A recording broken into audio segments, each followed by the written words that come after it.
Now, your most reliable forecast with First Alert meteorologist Kyle Keel.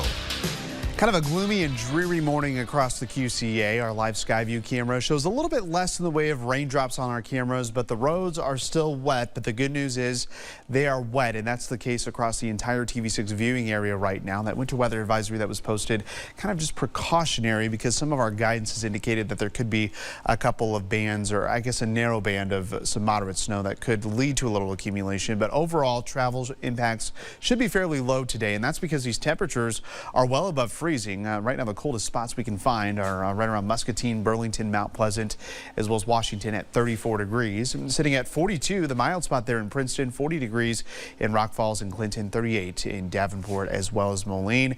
We also have those road temperatures that are above freezing as well, so that has led to no accumulation on the roadways. But we still have some snow on First Alert Live Doppler radar. When temperatures are in the 30s, both here at the surface and aloft, sometimes the radar has a hard time depicting the differentiation between the rain and the snow. But right now, right around Walcott down toward Muscatine, Illinois City, over toward Columbus Junction, radar is indicating some snow. And I looked at some of the traffic cameras and the plow cameras around the Columbus Junction area. There's been some grassy accumulations, but right now we have seasonal driving conditions across the entire TV6 viewing area.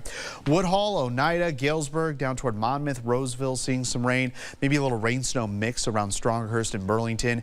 Again, overall, this is very low impact, so no first alert day in effect, just to be under the understanding that we will have some wet roadways. And this is all spinning around this area of low pressure that is not very fast moving. Again, at this time yesterday, this low pressure was out toward Omaha and Council Bluffs, so it's kind of pivoting its way through the Midwest, and we've got one more lobe of energy that's going to spiral around that tomorrow, and that gives us a better chance of some snow.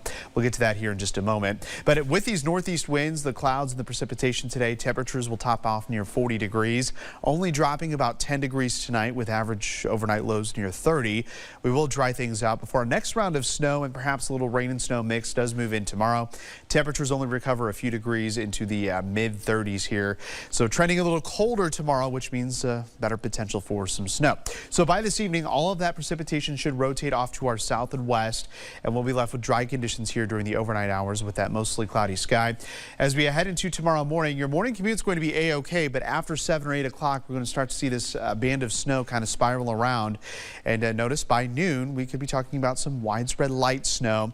This is going to be a long duration event, so we're not going to see a lot of accumulation, but especially our Iowa hometowns, that's the area where we see the best chance to maybe see a little more than an inch of snow.